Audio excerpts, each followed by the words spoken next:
Boa noite, amados irmãos, graça e paz da parte de Cristo.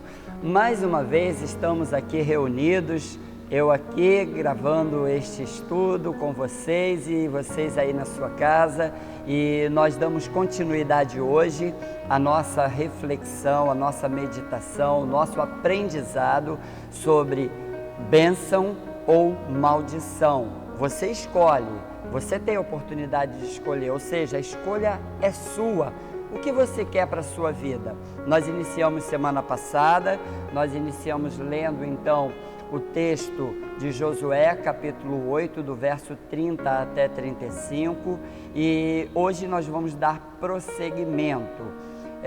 Só para lembrar para você, na semana passada nós iniciamos o estudo falando a respeito das figuras que o texto apresenta, que são figuras que vão nos mostrar o passo a passo, o caminhar, o desenvolver, para que nós possamos então estar escolhendo ou a bênção ou a maldição de Deus sobre nossa vida, sobre o nosso caminhar na face desta terra. E hoje, semana passada, claro, nós falamos sobre um memorial da lei. Josué precisou mostrar na construção daquele portal o memorial da lei. Agora, hoje, nós vamos dar prosseguimento e nós vamos falar sobre o altar que foi erigido, o altar que foi renovado na presença do Senhor. Você encontra isso nos versos 30 e 31, quando você lê esse texto de Josué capítulo 8. Mas por que nós precisamos olhar com muita atenção essas figuras? É porque cada uma dessas figuras presentes no texto, elas vão ensinar o verdadeiro compromisso de fé que se espera e que vai revelar a bênção ou a maldição sobre a sua vida. Ou seja, nós precisamos de um memorial da lei, de algo que nos faça lembrar da importância, do valor, de guardar a palavra de Deus, de aprender na palavra de Deus, de encontrar na palavra de Deus a sabedoria, a direção, o caminho para a bênção. E agora, hoje nós vamos falar sobre o altar renovado. Além desse memorial, existe mais uma figura, o texto, e a gente vai falar na próxima quinta-feira, na próxima semana, no próximo estudo, para a gente fechar essa sequência, porque o tempo ele é um pouco reduzido, a gente não consegue avançar muito com o tempo reduzido desse estudo. É interessante a gente lembrar que esses altares que a gente encontra aqui no texto bíblico, eles sempre foram, no início, uma representatividade de culto, de adoração que os israelitas faziam para Deus. É lógico que depois, com a construção do templo, aí a forma de adoração, de culto vai mudar, e aí você vai perceber que é diferente a forma de adoração, mas os altares de pedra eram uma representatividade concreta, uma representatividade palpável da forma de adorar, de cultuar, de prestar adoração ao Senhor. É interessante a gente observar também que Deus orientou aquele povo para construir um novo altar. É interessante nós vermos que era uma expressão que representava a renovação dos compromissos de fé, de obediência, de temor a Deus, de entrega de vida, de devoção, de cumprirem a missão que Deus havia confiado para eles. A bênção de Deus, meus irmãos, ela consiste exatamente neste ponto principal, ou seja, para que você receba a bênção de Deus, é necessário diariamente, constantemente, termos uma fé renovada, uma fé revigorada, reafirmada no Senhor. E é interessante nós também observarmos que essa renovação dessa fé, ela deve de ser uma renovação de compromisso e deve de nos apresentar a seriedade do compromisso com Deus. É interessante também a gente observar, meus amados irmãos, que depois eles estariam caminhando, que eles estariam prosseguindo, que eles estariam entrando na terra prometida, e como os irmãos se lembram, o texto bíblico vai mostrar que eles tinham que enfrentar alguns gigantes. Haviam ali alguns gigantes que precisavam ser vencidos. Meus irmãos, olha que lição tremenda, que lição maravilhosa. Se você quer escolher a bênção de Deus, você tem gigantes para vencer na sua vida de devoção, na sua vida de compromisso, na sua vida de santidade.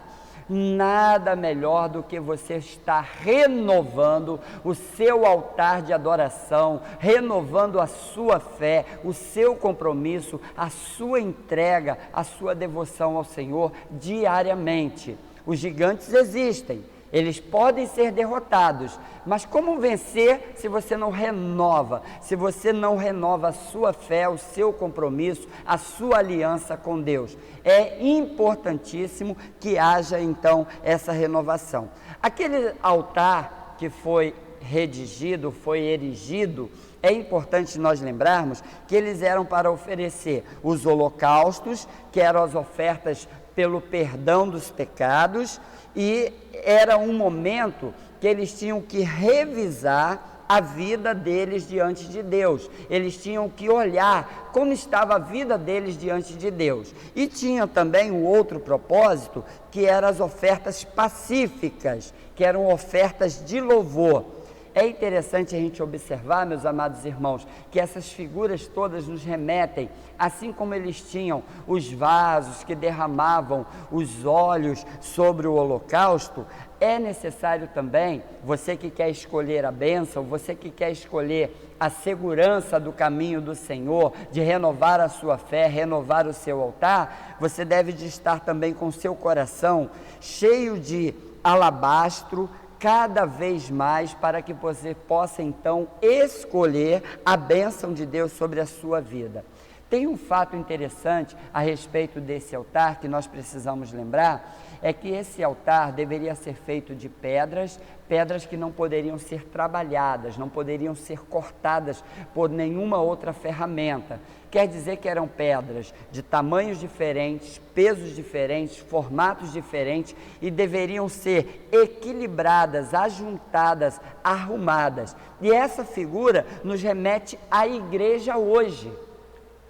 É lógico, a fé é individual, nós sabemos disso. Então a escolha da bênção também é individual. Mas esta figura do texto bíblico nos faz lembrar, nos faz entender que na igreja somos assim, pedras brutas, pedras de tamanhos, de formatos, de especificações diferentes que devem de ser agrupadas na adoração ao Senhor.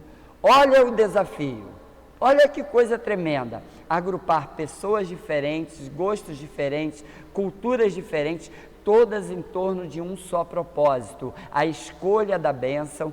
Então, esse altar foi um desafio para eles, mas é um desafio para nós também. Nós, como igreja, somos um desafio, viver juntos, andar juntos, caminhar juntos, todos em busca, marchando para um mesmo alvo, o alvo da bênção de Deus sobre a nossa vida, sobre a nossa família, sobre a nossa geração.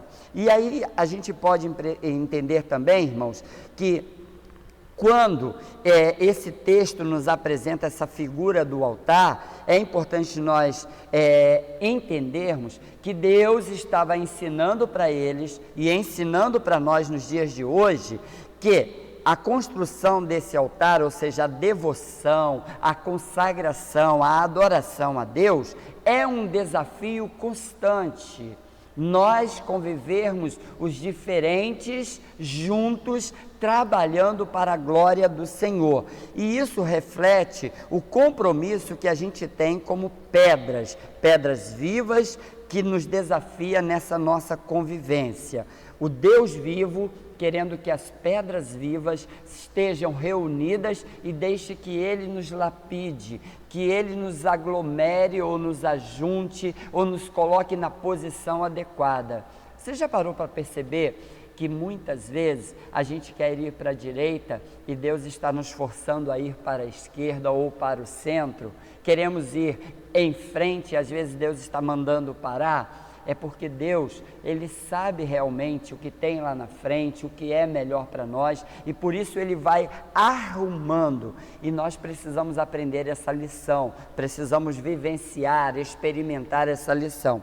Uma outra coisa interessante é que pedras, elas, quando a gente identifica que são pedras falhas, elas são pedras defeituosas, pedras que têm dificuldade de serem ajuntadas, é aí que entra a providência, que entra o agir do Senhor. É muito interessante nós observarmos que elas são santificadas para o propósito ao qual elas vão ser usadas. Então, a bênção do altar renovado, que nós devemos procurar, que nós devemos buscar, a bênção do altar renovado, ela passa também pela comunhão uns com os outros. E aí você vai me perguntar, pastor, como vai ser a nossa comunhão após essa experiência da pandemia, da quarentena, do isolamento social, da ausência de presença nos templos?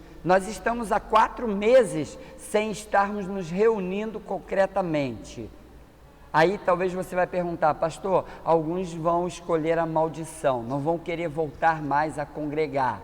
Alguns vão dizer assim, é mais cômodo ficar sentado no sofá da minha casa com o celular, o tablet ou Smart TV e assistir pelo YouTube o culto. Só que nós sabemos que os cristãos verdadeiros, aqueles que tiveram um encontro verdadeiro com Jesus, que tiveram suas vidas tocadas, modificadas pelo poder e a presença do Senhor Jesus, não vão conseguir continuar nesse ritmo do afastamento, do isolamento. Vamos carecer, vamos precisar desse ajuntamento. Meus irmãos, a lição do estudo bíblico de hoje, marcante para mim, para você, e que deve de ficar na nossa mente, é exatamente essa: altares renovados de devoção, de compromisso de fé, de compromisso com a missão, de compromisso com o reino de Deus, de compromisso com a palavra, de compromisso com a busca constante pela santidade, pela vida de devoção ao Senhor. Então, eu quero te perguntar uma coisa: você é uma pedra de que tipo? É uma pedra perfeita ou uma pedra falha? Uma pedra defeituosa? E aí, você vai continuar desse jeito? Você quer renovar o seu altar nessa noite, nesse momento? O que precisa ser renovado no seu altar? Que tipo de arrumação precisa ser renovado? Talvez você não saiba fazer, não é verdade? Eu também não sei não. Sabe quem sabe arrumar esse altar? É o Senhor nosso Deus. Ele quer arrumar o altar da sua vida, o altar do compromisso, o altar da fé, o altar da consagração, o altar da obediência. Meus irmãos, a escolha da bênção passa por um altar renovado. Lembre-se disso e viva renovando o seu altar todos os dias, constantemente diante do Senhor. É por essa uma das razões que constantemente nos cultos públicos nós fazemos um apelo para os não crentes se converterem e manifestarem publicamente a sua entrega de vida, mas também fazemos para os crentes, para que se levantem a mão, fiquem de pé ou compareçam perante o altar do templo para dedicar as suas vidas, porque aquele que escolhe a bênção está em constante renovação do altar de adoração ao nosso Deus. Deus nos abençoe e nos ajude. Semana que vem nós prosseguimos e aí nós vamos falar sobre a experiência grandiosa dos 2 montes, Gerizim e Ebal, e a arca do testemunho, ali no vale de Siquém. Vamos concluir o nosso estudo na próxima quinta-feira. Espero que você esteja conosco e espero que de alguma forma essa palavra esteja edificando a sua vida e impulsionando você para ter uma vida melhor de relacionamento com Deus e tomando posse da bênção de Deus sobre a tua vida e rejeitando a maldição que Deus tem permitido que muitas vezes aconteça porque nós negligenciamos estas figuras e marcos especiais na nossa vida de comunhão e de serviço a Ele. Deus nos abençoe. Amém.